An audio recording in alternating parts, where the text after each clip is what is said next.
Goeiedag, ons het vandag die 16de Februarie 2021 die sonneblom en sojaboon spesialis werkgroep vergadering virtueel gehou en ek wil graag terugvoer gee oor van die belangrikste punte wat bespreek is. Die vergadering is bygewoon deur of produsente, personeel van Graan Suid-Afrika en ook gaste. Onder andere het ons 'n gas wat 'n hoofteler van sonneblom saad in Suid-Afrika is en hy het ons bietjie toegelig oor die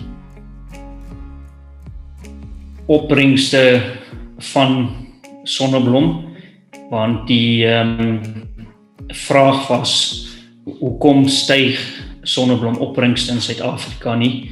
Hoekom het dit gestagneer oor die laaste 20 jaar, dat ons nie noemenswaardige hoë opbrengste kry nie? En ook spesifiek die olie-inhoud is ook bespreek. En volgens die teler is die probleem eerder dat produksie verskuif het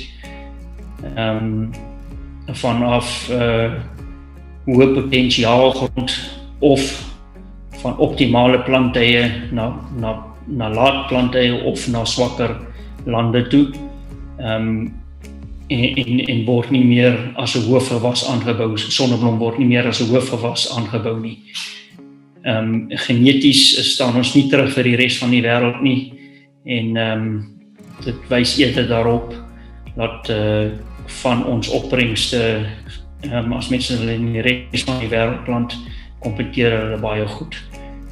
Olie-inhoud is 'n probleem in die sin van dat ons in Suid-Afrika nie spesifiek geteel het vir olie-inhoud nie.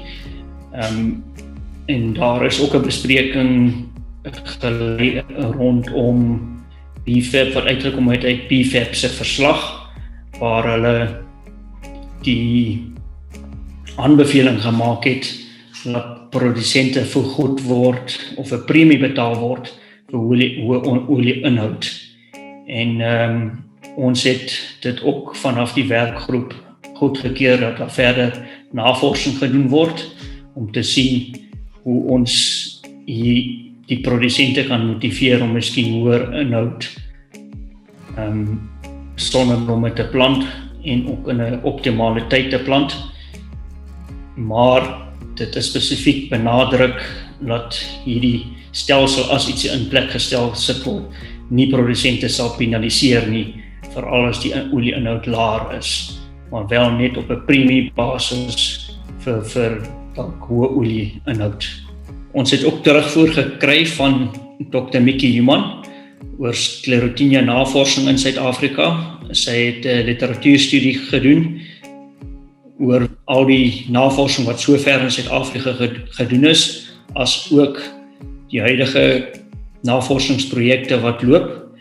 En sy koördineer daai projekte en sy het ook inligting vanaf die boere gekry, terugvoer van hulle ondervindings met Sclerotinia.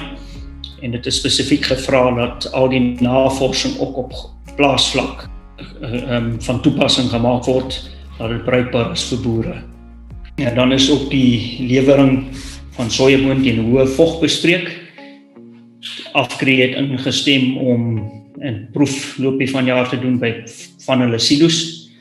Ons sal kyk of dit realiseer dat ons 'n bietjie sojas teen hoë vog kan inneem wat hulle self wil droog dan, en kyk of dit prakties moontlik is om produsente te help om vroeër te begin stroop. Die liggingsdifferensiaal is ook bespreek.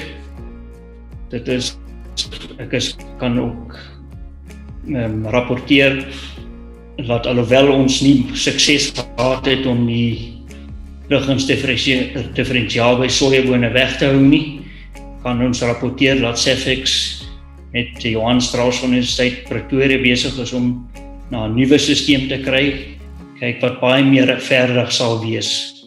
En ek dink dit is verblydend om te sien dat Safex bereid is om na 'n nuwe stelsel te kyk, wat nie net op die milies geskoei gaan wees, maar tog 'n regverdige stelsel is, en dit is miskien ook sodat geen differentiaal nie heeltemal die regte ding was. So ons is positief vanaf Graan Suid-Afrika dat dit deurgevoer sal word en dat ons 'n regverdige stelsel in plek sal kry. Ons het ook die funksie van lief bespreek.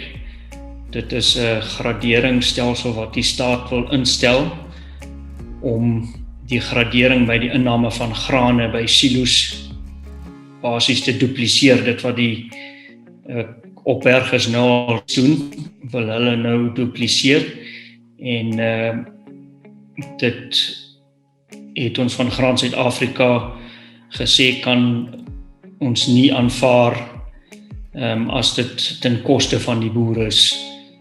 Dit is, ek dink, onnodig dat daar 'n duplisering is van 'n diens wat al reeds verskaf word. Dit is net bespreek dat ons miskien net steekproewe gedoen word om te kontroleer, maar om 'n koste na die boer toe te dra, om ietsie te dupliseer is baie onnodig. Dan het ons ook die vordering met die tegnologieheffing bespreek.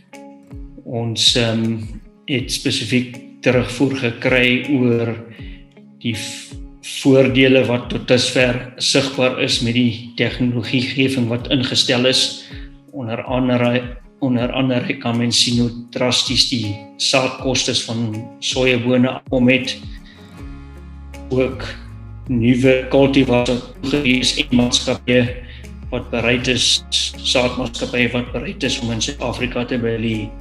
So dit definitief die tegnologieheffing begin voordeel te bring vir die boere. En ons het daai bespreek in die werkgroep sessie wat ons gehad het. Dan is ook die produksietoestande in Suid-Afrika huidiglik bespreek.